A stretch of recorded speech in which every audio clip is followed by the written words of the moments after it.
രാഹുൽ ഗാന്ധിയുടെ ഒരു വലിയ കള്ളം ഫ്രാൻസ് പൊളിച്ചിരിക്കുന്നു. ഇത് പറയുന്ന മുമ്പ് നമ്മുടെ ചില പ്രേക്ഷകർ പരാതി പറയും, നിങ്ങൾ എന്തിനാ രാഹുൽ ഗാന്ധി എന്നൊക്കെ പറയുന്നത്, ഗാന്ധിയായിട്ട് എന്താ ബന്ധം, രാഹുൽ ഗണ്ഡി എന്ന് പറയണം എന്ന് പറയുന്ന പ്രേക്ഷകരുണ്ട്. പക്ഷേ ശീലിച്ചു പോയത് അങ്ങനെയല്ലേ, നമ്മുടെ പാർലമെൻറ്റ് രേഖകളിലും രാഹുൽ ഗാന്ധി എന്നാണ്, അപ്പോൾ അങ്ങനെ തന്നെ പറയാം. രാഹുൽ ഗാന്ധിയുടെ കള്ളം എന്ന് പ്രിയൻ പറഞ്ഞത് സാങ്കേതികമായി നോക്കുമ്പോൾ പാകിസ്ഥാൻ്റെ കള്ളമാണ്. പിന്നെ പാകിസ്ഥാൻ്റെ കള്ളം രാഹുൽ ഗാന്ധിയുടെ കള്ളം തന്നെയാണ്. കാരണം പാകിസ്ഥാൻ്റെ മൈക്ക് ആരാണെന്ന് ചോദിച്ചാൽ ഇന്ത്യയുടെ പ്രതിപക്ഷ നേതാവാണ്. ഇന്ത്യയുടെ പ്രതിപക്ഷ നേതാവ് പറയുന്നു ഇന്ത്യ തോറ്റുപോയി, കീഴടങ്ങി, മോദി കീഴടങ്ങി എന്ന് രാഹുൽ ഗാന്ധി പറഞ്ഞത് പാകിസ്ഥാൻ ടെലിവിഷനിലെ വലിയ വാർത്തയാണ്. അവിടുത്തെ ജനങ്ങളെ പറ്റിക്കുകയാണ്. ഇന്ത്യയെ യുദ്ധം ചെയ്ത് പാകിസ്ഥാൻ തോൽപ്പിച്ചു. പാകിസ്ഥാൻ്റെ നടുവൊടിഞ്ഞ് അവൻ്റെ എയർബേസുകളൊക്കെ തകർന്ന്, അവൻ്റെ ന്യൂക്ലിയർ സ്റ്റോക്ക് പൈൽസ് തകർന്ന്, അവൻ്റെ അമേരിക്കയ്ക്ക് കൊടുത്ത നൂർഖാൻ എയർബേസ് തകർന്ന് ആകെ നാശകോശമായി കിടക്കുകയാണ് പാകിസ്ഥാൻ. പക്ഷെ ഇതെല്ലാം മറച്ചു വെച്ചിട്ട് ഇന്ത്യക്കെതിരെ ക്യാമ്പയിൻ നടത്തുന്നു. ആ ക്യാമ്പയിൻ ഇന്ത്യയിലെ പ്രതിപക്ഷം കൊണ്ടാടുന്നു. അതാണ് നടന്നുകൊണ്ടിരിക്കുന്നത്. അതിനകത്തൊരു വലിയ തിയറി ആയിരുന്നു, ഇന്ത്യ ആഘോഷപൂർവ്വം വാങ്ങിയ റഫേൽ യുദ്ധവിമാനങ്ങൾ വീണിട്ടുണ്ട്. ഇന്ത്യയുടെ 6 വിമാനങ്ങൾ വെടിവെച്ചിട്ടു, അതിൽ 3 റഫേൽ ആയിരുന്നു എന്നാണ് ഇപ്പോഴും പറഞ്ഞുകൊണ്ടിരിക്കുന്നത്. എന്നാൽ ഈ വീണ വിമാനത്തിൻ്റെ ഒരു കഷ്ണമെങ്കിലും കാണിക്കാമെന്ന് ചോദിച്ചാൽ അതില്ല, പടം കാണിക്കാമെന്ന് ചോദിച്ചാൽ അതില്ല. വീണിട്ടുണ്ട്. ഞാൻ കണ്ടിട്ടില്ല. കാണിക്കാമോ? അതുമില്ല. കാരണം നമ്മുടെ വിമാനങ്ങൾ ഇന്ത്യയുടെ അതിർത്തി കിടന്ന് അങ്ങോട്ട് പോയിട്ടില്ല. വീണിട്ടുണ്ടെങ്കിൽ ഇന്ത്യൻ അതിർത്തിക്കകത്താണ് വീഴുന്നത്. ഈ സോഷ്യൽ മീഡിയയൊക്കെ ഉള്ളപ്പോൾ, പ്രത്യേകിച്ച് രാഹുൽ ഗാന്ധിയുടെ പാർട്ടിയും ഇന്ത്യ വിരുദ്ധരായിട്ടുള്ള ആളുകൾ ഇത്രയേറെ ഉള്ളപ്പോൾ, ഒരു റഫേലോ മറ്റേതെങ്കിലും യുദ്ധവിമാനമോ വീണാൽ അത് തുണിയിട്ട് മൂടാനൊന്നും പറ്റില്ല.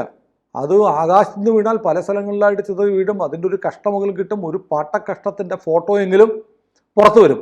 ഇന്ന് വരെ വന്നിട്ടില്ല. അത് നമ്മുടെ രാജ്യത്തെ ജനങ്ങൾ മുഴുവൻ രാജ്യസ്നേഹികളായതുകൊണ്ട് രാജ്യത്തിൻ്റെ ഒരു ക്ഷീണം പറ്റിയത് ആരും അറിയാതെ മൂടി വെച്ചതുകൊണ്ടാണ് എന്ന് രാഹുൽ ഗാന്ധി പോലും വിശ്വസിക്കത്തില്ല. പടം കിട്ടിയാൽ ആദ്യം അത് പോസ്റ്റ് ചെയ്യാൻ പോകുന്നത് ഈ മരപ്പൊട്ടരായിരുന്നു. കാരണം നമുക്കറിയാമല്ലോ, നമ്മൾ ഈ ഡ്രോണുകളുടെ കാര്യം പറയുമ്പോൾ ഇന്ത്യ ചൈനീസ് ഡ്രോണുകളെ നിരോധിച്ചിരിക്കുകയാണ്.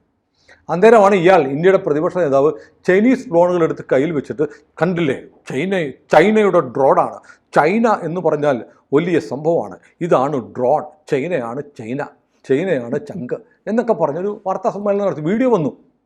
പക്ഷേ സത്യത്തിൽ ചൈന നിരോധിച്ച ഡ്രോൺ ഇന്ത്യയിൽ ഉപയോഗിച്ചാൽ കുറ്റമല്ലേ?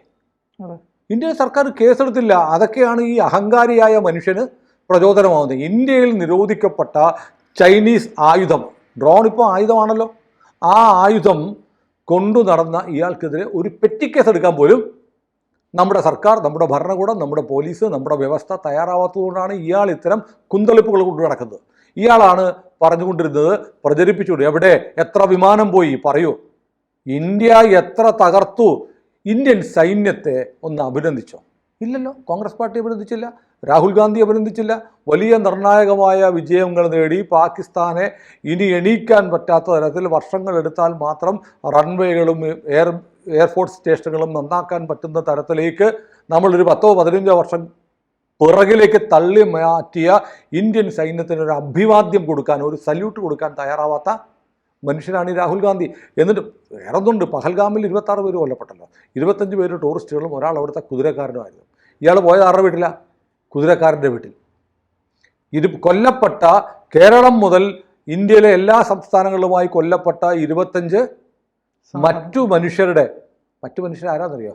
ഹിന്ദുക്കൾ, ഒരു ക്രിസ്ത്യാനി, മറ്റേ കുതിരക്കാരനാരായിരുന്നു? ഒരു മുസ്ലിം ആയിരുന്നു. അത് പറയാൻ നമുക്ക് വേദനയുണ്ട്. കൊല്ലപ്പെട്ടവരെല്ലാം നമ്മുടെ രാജ്യത്തിന് വേണ്ടി മരിച്ചവരാണ്. എന്നാൽ പോലും ഇയാൾ ചെയ്തതെന്താണ്? ഇയാൾ ഹിന്ദുവും കൊല്ലപ്പെട്ട ആളുകളുടെ സമുദായത്തിൽപ്പെട്ട അല്ലാത്ത ഒരാളെ പോയി വീട്ടിൽ പോയി കാണും. തീവ്രവാദികളും ചെയ്തതല്ലേ? അതെ, അങ്ങനെയാണ് ചെയ്തത്. അപ്പോൾ നമ്മുടെ പ്രതിപക്ഷ നേതാവ് ആരെയാണ് കേറ്റർ ചെയ്യുന്നത്, ആരോടാണ് താല്പര്യം, ആരോടാണ് താല്പര്യമില്ലാത്തത് എന്ന് ചോദ്യം ഇപ്പോഴും നമ്മുടെ മുന്നിൽ നിൽക്കുക. ഇതൊന്നും ജനം മറന്നിട്ടൊന്നുമില്ല, ജനം മറക്കാനും പാടില്ല. ഏതായാലും ഇപ്പോൾ നമ്മൾ കാട് കയറി പോവുകയാണെന്ന് പ്രേക്ഷകൻ പറയും. അപ്പോൾ ചോദ്യത്തിലേക്ക് വരാം, നമ്മുടെ സംഭവത്തിലേക്ക് വരാം. ഫ്രാൻസ് രാഹുൽ ഗാന്ധിയുടെ തലമണ്ടക്കടിച്ചിരിക്കുകയാണ്. ഫ്രഞ്ച് മാഗസിന് എറിക് ട്രാപ്പിയർ എന്ന് പറഞ്ഞാൽ ഡസാൾട്ട് ഏവിയേഷൻ കമ്പനിയുടെ CEO ആണ്, ചെയർമാൻ പ്ലസ് CEO ആണ്. അതായത് ഈ ഡസാൾട്ട് കമ്പനിയാണ് റഫേൽ വിമാനങ്ങൾ ഉണ്ടാകുന്നത്. അദ്ദേഹം ഫ്രഞ്ച് മാഗസിന് കൊടുത്ത അഭിമുഖത്തിൽ പറയുന്നു, 25 വർഷത്തിനിടയ്ക്ക് ഇന്ന് വരെ ഒരൊറ്റ റാഫേലും യുദ്ധത്തിൽ വീണിട്ടില്ല. അപ്പോൾ ഇന്ത്യയും പാകിസ്ഥാനും തമ്മിൽ യുദ്ധം ഉണ്ടായി. അതിനകത്ത് ഞങ്ങളുടെ 2-3 റാഫേൽ വീണു എന്നൊക്കെ പറയുന്നത് കഥ കേട്ടിട്ടുണ്ട്, പക്ഷേ ഞങ്ങളുടെ പക്കൽ തെളിവില്ല. അപ്പോൾ പെട്ടെന്ന് ഞാൻ ഓർക്കുകയാണ്, ഈ ഓപ്പറേഷൻ സിന്ദൂർ നടന്നുകൊണ്ടിരിക്കുന്നതിനിടയ്ക്ക് പത്രങ്ങളിൽ വാർത്ത വന്നു, ഡസാൾട്ട് കമ്പനി സംബന്ധിച്ചു ഒരു റാഫേൽ വീണെന്ന്.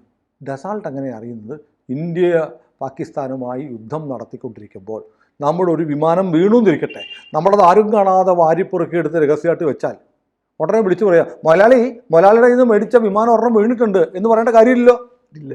നമ്മളൊരു ഹോണ്ട ആക്റ്റീവ സ്കൂട്ടർ മേടിച്ചു, അത് ആക്സിഡൻറ്റിൽ പെട്ട ഉടനെ ഹോണ്ട ആക്റ്റീവയുടെ മുതലാളി വിളിച്ചിട്ട് പ്രിയം പറയുമോ, ആ സ്കൂട്ടർ ഒരു ആക്സിഡൻറ്റിൽ പെട്ടിട്ട് പോസ്റ്റേറ്റൊന്ന് ഇടിച്ചു, അതിൻ്റെ ഫ്രണ്ട് ഒന്ന് ചളങ്ങിയിട്ടുണ്ടെന്ന് പറയുമോ?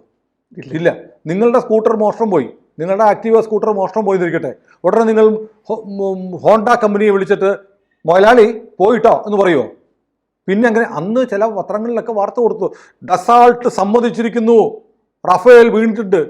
അപ്പോൾ ഇവിടെ വിമാനം വീണ ഉടനെ ഈ എറിക് ഡ്രാപ്പിയറെ വിളിച്ചിട്ട് നരേന്ദ്രമോദി, ആ ചേട്ടാ അന്ന് തന്ന സാധനത്തിൽ ഒരെണ്ണം വീണിട്ടുണ്ട് കേട്ടോ, അതിൻ്റെ കാശ് തിരിച്ചു തരണേ എന്ന് പറയുമോ?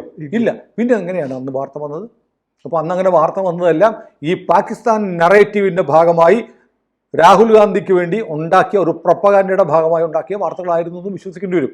അതുകൊണ്ടാണ് ഇപ്പോൾ എറിക് ട്രാപ്പിയർ കൃത്യമായും പറഞ്ഞിരിക്കുന്നത്, കഴിഞ്ഞ 25 വർഷത്തിനിടയ്ക്ക് ഞങ്ങളുടെ ഒരു വിമാനവും ഓരോ റാഫേലും യുദ്ധത്തിനിടയിൽ വീണിട്ടില്ല.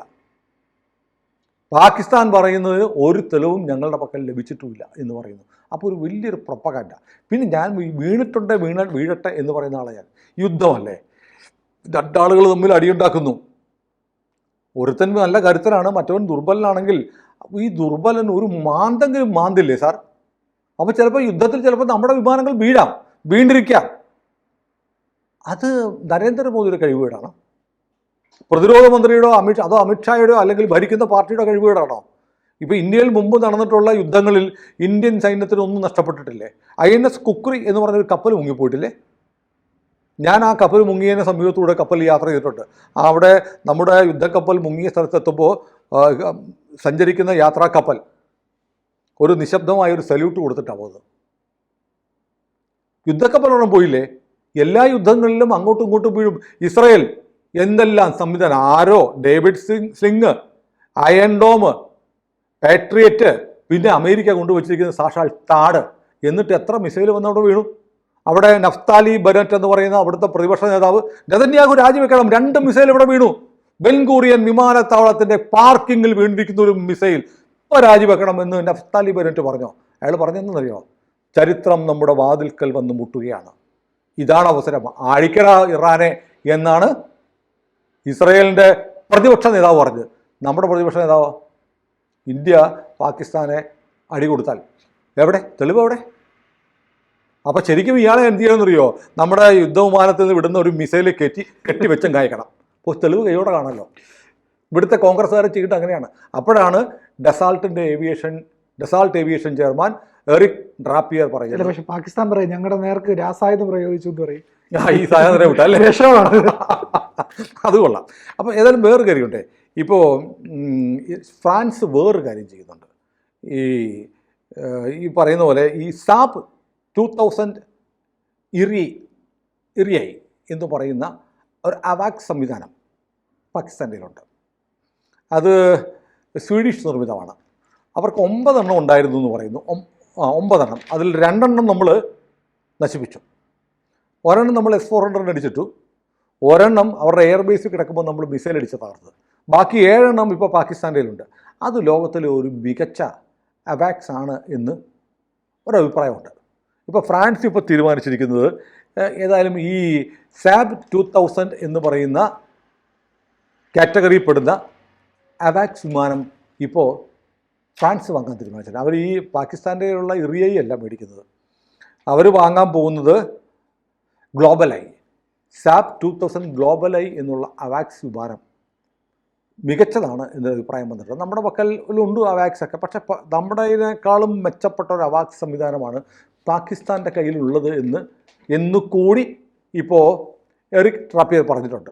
അപ്പോൾ ഏതായാലും ഫ്രാൻസ് അതനുസരിച്ച്, അപ്പോൾ ഏതെങ്കിലും കാര്യത്തിൽ പാകിസ്ഥാന് നമ്മളെക്കാൾ മേൽക്കൈ ഉണ്ടെങ്കിൽ നമ്മൾ അതും പറയണം. പാകിസ്ഥാൻ ഒന്നിനും കൊള്ളത്തില്ല, പാകിസ്ഥാൻ മോശമാണ്, പാകിസ്ഥാൻ പന്നയാണ്, പാകിസ്ഥാൻ പന്നിയാണെന്നൊക്കെ നമ്മൾ പറയുമ്പോഴും പാകിസ്ഥാൻ്റെ കയ്യിലുള്ള ഈ ഒരു സാധനം കൊള്ളാവുന്നൊരു ചരക്കാണെന്ന് ഇപ്പോൾ ഫ്രാൻസ് പറയുന്നു. അതുകൊണ്ട് തന്നെ സാബ് 2000 ഗ്ലോബൽ ഐ എന്ന് പറയുന്ന അവാക്സ് അവർ വാങ്ങുന്നുണ്ട്. അപ്പോൾ നമ്മളും ഇതനുസരിച്ച് കുറച്ചുകൂടെ ആധുനികമായ എക്യുപ്മെൻറ്റ്സൊക്കെ വാങ്ങുമായിരിക്കും.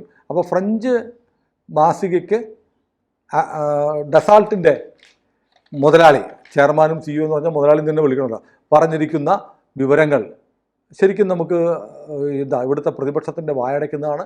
പപ്പുവിന് ഉള്ള മറുപടിയാണ്, പാകിസ്ഥാനുള്ള മറുപടിയാണ്. പക്ഷേ എന്തുകൊണ്ടാണെന്ന് അറിയില്ല, ഇന്നലെയായിരുന്നു ഈ മാസിക പുറത്തിറങ്ങിയത്.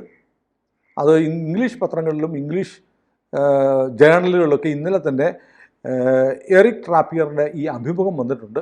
അതായത് ഇന്ത്യക്ക് കൊടുത്ത റഫേലിൽ ഒന്നും യുദ്ധത്തിൽ വീണിട്ടില്ല എന്ന് പറഞ്ഞത് വാർത്തയുണ്ട്. പക്ഷേ നമ്മുടെ നാട്ടിലെ മാധ്യമങ്ങൾ ഈ നിമിഷം വരെ അത് ടെലികാസ്റ്റ് ചെയ്യുകയോ അച്ചടിക്കുകയോ ചെയ്തിട്ടില്ല.